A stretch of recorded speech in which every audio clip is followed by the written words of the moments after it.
the minute you walked out on that stage that we were going to hear something extraordinary, and I was right. What a lot of tosh. Susan, you are a little tiger, aren't you? Oh, I don't know about that. You are. I don't know about that. Okay, moment of truth. Piers, yes or no? The biggest yes I have ever given anybody. Amanda? Yes, definitely. Brilliant. Amanda, you too! Susan Boyle, you can go back to the village with your head held high. It's 3 yeses.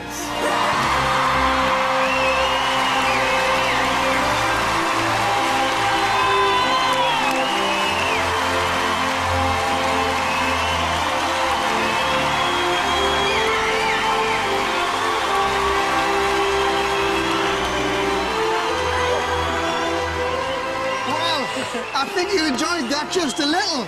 Wouldn't you have? What a voice. Incredible. Congratulations. Oh my God. Congratulations. How do you feel? Bloody fantastic. Piers says that's the biggest yes he's ever given on the show. In 3 series. Yeah. Oh my God. Mind blowing. Most extraordinary shock we've ever had. Just so emotional. Unbelievable and emotional. And fantastic. We usually do an hour exercise using that as the base for the exercise, and it's a very non-threatening way to have a conversation about unconscious bias. You know, because you don't want to do that inside of guilt and shame and moralizing and demoralizing. You really want to kind of have a kind of safe conversation, at least the first one. You know, and so that's what we do. And what we do is we typically set up. Okay. The next thing, it's not moving. What we do is we play that video, then we break people off into small groups, and we have them to create. They take 15 minutes to create an hour-long module that teaches some lessons from this video. So the groups come back and then, hey, there it is. So the sound bite for the 1 hour exercise is they form small groups, select a leader or spokesperson. First you discuss your key reaction because you got to get something up and out about that video because, I mean, I'm just stopping crying. You know, I usually cry every time I see it. So you still do. You discuss your key reactions to the video, and it gets deep. You know, people start to recognize some things.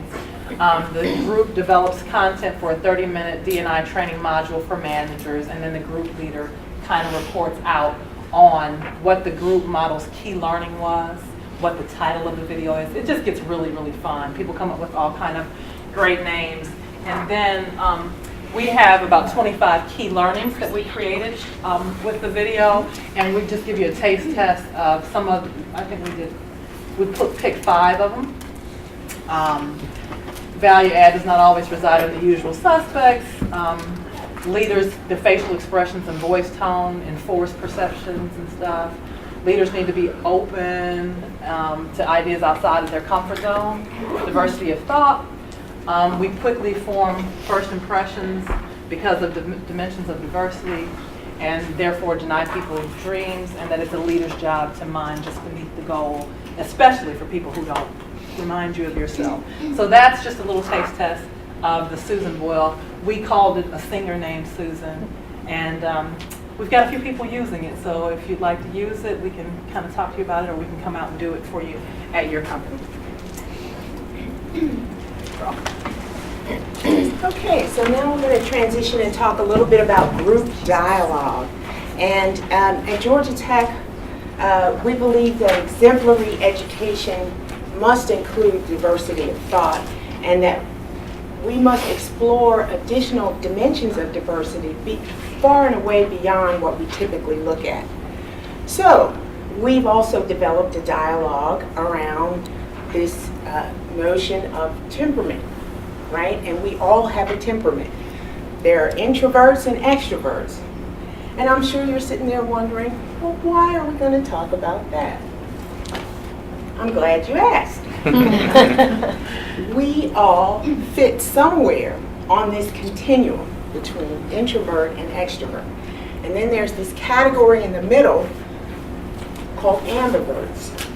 And we think that's really important because it includes all of us, and as we work to create an inclusive environment, we have to think also around these dimensions of temperament.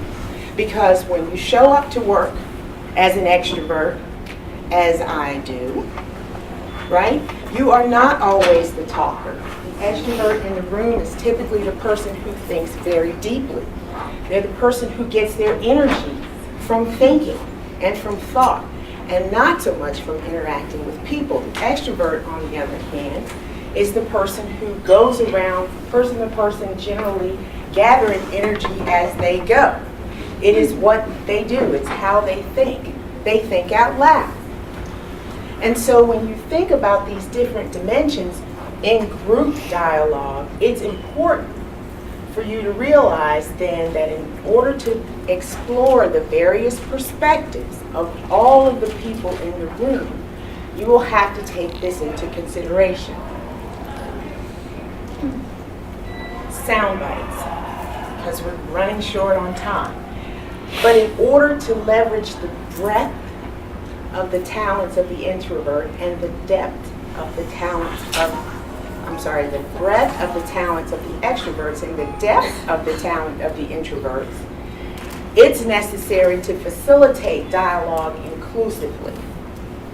Okay, and this often overlooked aspect of diversity is important because of having the introverts who process internally and the extroverts who process externally. So I think you have to just be empathetic sometimes for the extrovert, because a lot of times they kind of need to hear themselves processing, and a lot of times we'll accuse them of showing off or stuff, but really that's just how extroverts process. And then sometimes for introverts, like I'm an introvert, believe it or not, I mean, sometimes I don't want to say a word. I don't want to say a word until I've thought about things, but so to not judge the introvert because they might need time to think, and you might have to drag things out of an introvert. Great, cool. So we have how much time? 11 minutes. 11 minutes. Would you say the middle ground was, the name? The ambiverts are in the middle. Amber? Ambivert. A-M-B-I-V-E-R-T. Ambiverts. So I'll just do a quick overview because we will not be able to go into the two dialogues that facilitate self-insight. One is a coaching model, and a lot of times coaching is confused with advice giving, but coaching is really a model, and again, obviously we love Susan Scott. We're both certified in Fierce Conversations. The coaching model is one that helps people. It's a gentle and methodical kind of prodding, and it mines for understanding.